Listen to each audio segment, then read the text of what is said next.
இங்கே என்ன பண்ணுறீங்கன்னு பார்க்குறீங்களா? முருங்கைப்பூ தான் பறிக்க வந்தான்.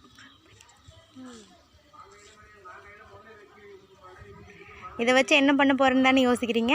வீட்டுக்கு போயிட்டு என்ன பண்ணுறோன்னு காட்டுறோம். நம்ம முருங்கைப்பூ ரெண்டையும் பொறிச்சிட்டு வந்துட்டோம். இப்போ இந்த முருங்கைக்கீரை அப்படியே வச்சிடலாம். இது நாளைக்கு செய்கிறதுக்கு தான். இப்போது எங்கள் வீட்டில் ஒரு 2 வயசில் ஒரு குழந்த இருக்குது. அவனுக்காக தான் இந்த முருங்கைப்பூ பறிக்க போயிருந்தோம். இப்போ இதை வந்து பொரியல் பண்ணலாம். இதை எப்படி பொரியல் பண்ணுறதுன்னு நான் உங்களுக்கு காட்டுறேன். நீங்களும் செஞ்சு பாருங்கள், சூப்பராக இருக்கும். ஃபஸ்ட்டு இந்த பூவையெல்லாம் நல்லா க்ளீன் பண்ணி எடுத்து வச்சுக்கணும். இதில் நிறைய பூச்சி இருக்கும், நல்லா க்ளீன் பண்ணணும். எறும்பெல்லாம் இருக்கும். நல்லா க்ளீன் பண்ணிட்டு எப்படி செய்கிறதுன்னு காட்டுறேன். பூ நல்லா க்ளீன் பண்ணிட்டோம். இது கழுவணும். பூ வந்து இந்த மாதிரி காம்பு இல்லாமல் எடுத்துக்குங்க. பின்னாடி அந்த காம்பெல்லாம் இல்லாமல் வெறும் பூவை மட்டும் இந்த மொக்கு மாதிரி இருக்கிறதெல்லாம் பிச்சு போட்டு வச்சுக்கோங்க. இந்த தண்ணி ஊற்றி வாஷ் பண்ணிவிட்டு எப்படி வதக்கிறதுன்னு காட்டுறேன். இப்போ வந்து நான் 4-5 தடவை நார்மல் வாட்டரில் வாஷ் பண்ணிட்டேன். இதில் வந்து நிறைய பூச்சி புழுவெல்லாம் இருக்கும், சின்ன சின்ன பச்சை புழுவெல்லாம் இருக்கும். ஏன்னா இது இப்போ தானே பூ, இதில் இருக்கிற தேனெல்லாம் எடுக்கிறதுக்காக அந்த பூச்சி புழுவெல்லாம் இருக்கும். இதை வந்து நம்ம சுடு தண்ணியில் போட்டு கழுவுனோம்னா பூவெல்லாம் வந்து சுருங்கி போயிடும். பூவோட ஸ்மெல்லு டேஸ்ட்டு எல்லாமே மாறிடும். அதனால் ஃப்ரிட்ஜில் இருக்கிற ஓவர் கூலிங், அதாவது நல்ல கூலிங்காக இருக்கிற சில் வாட்டரை ஊற்றி ஒரு 5 நிமிஷம் சோக் பண்ணிட்டு அப்புறம் நீங்கள் எடுத்துட்டிங்கன்னா பூச்சியெல்லாம் ரிமூவ் ஆயிரும். நல்லா பூவும் வந்து ஃப்ரெஷ்ஷாக இருக்கும். க்ளீன் பண்ணி எடுத்துட்டேன். நல்லா கூலிங் வாட்டரில் போட்டு கழுவி எடுத்துக்கிட்டேன். இருந்த பூச்சியெல்லாம் ரிமூவ் ஆயிடுச்சு. என்னடா பூச்சி இருக்கும் புழு இருக்குன்னே சொல்லிட்டு இருக்காங்களேன்னு யோசிக்கிறீங்களா? இயற்கையாக கிடைக்கிறது எல்லாமே பூச்சி புழு தாங்க இருக்கும். இதில் தான் அதிக சத்து இருக்கும். நல்லா வாஷ் பண்ணிட்டு செஞ்சு கொடுத்து பாருங்கள், எப்படி செய்கிறதுன்னு சொல்கிறேன். இப்போ அடுப்பில் வடை சட்டி வச்சுட்டேன். அது நல்லா காஞ்சிடுச்சு. கொஞ்சம் எண்ணெய் சேர்த்துக்கலாம். ஒரு 2-3 டேபிள் ஸ்பூன் எண்ணெய் சேர்த்தா போதும், சின்ன ஸ்பூனில். எண்ணெய் நல்லா காயட்டும். எண்ணெய் நல்லா காஞ்சிருச்சு. இப்போ கொஞ்சம் கடுகும் கடலைப்பருப்பும் சேர்த்துக்கலாம்.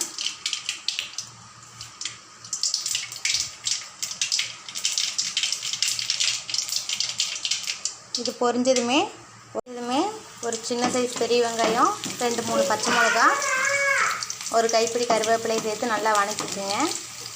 வெங்காயம் நல்லா வதங்கட்டும்.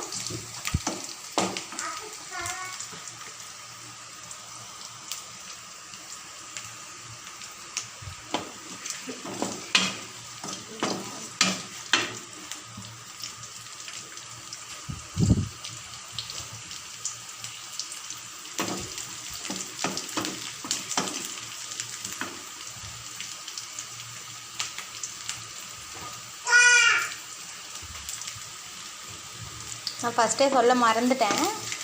இந்த எங்கள் வீட்டில் இருக்கிற வாண்டு சமாளிக்கவே எனக்கு சரியாக போயிடுச்சு டைமு. ஒரு சின்ன சைஸ் பெரிய வெங்காயம், 2-3 பச்சை மிளகா மட்டும் போதுங்க, வேறு எதுவுமே தேவையில்லை. வெங்காயம் அதிகமாக போட்டோம்னாலும் இந்த குழந்தைங்க சாப்பிட மாட்டாங்க, அதனால தான். வெங்காயம் நல்லா வதங்கினதுக்கப்புறம் இந்த பூவை டைரெக்டாக உள்ள சேர்த்துக்கலாம்.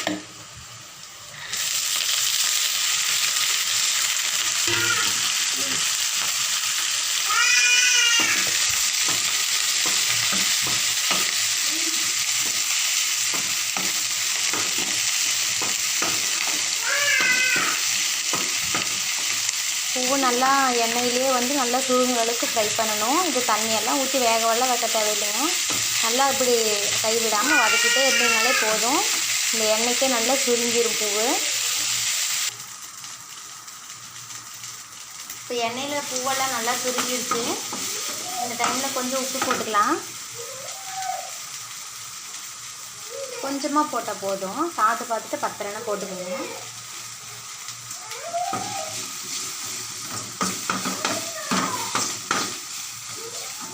இது கூட 2 முட்டை உடைச்சி ஊற்றிக்கலாம்.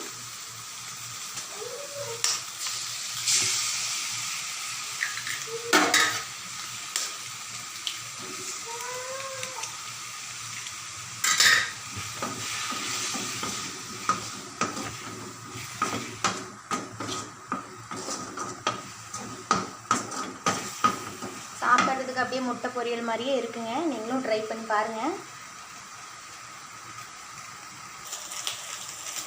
அவ்வளோதான், மொட்டும் நல்லா வெந்துருச்சு. பூவும் மொட்டும் மிக்ஸ் ஆகி நல்லா ஒரு முட்டை பொரியல் மாதிரியே இருக்குது. நல்லா தனித்தனியாக பிரிஞ்சிருக்கு.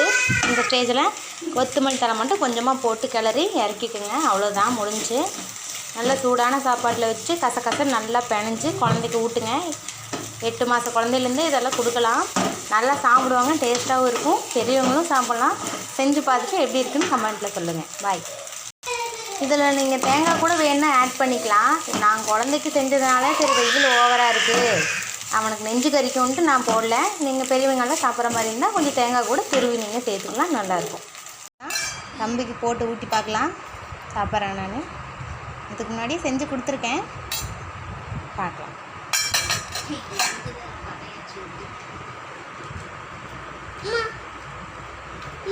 இருமா, ஊது, சூடாகுது.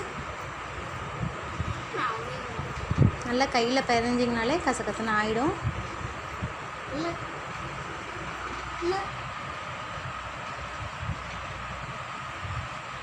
இவன் என்னோடய பையன், இவன் பேர் ரக்ஷன்.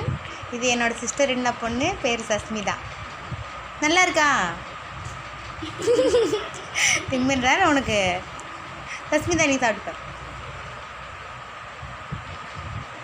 நல்லா இருக்குதா சஸ்மிதா? உப்பு சரியாக இருக்கா? சரி, ஓகே. நீங்களும் ட்ரை பண்ணி பாருங்கள், எப்படி இருக்குன்னு சொல்லுங்கள்.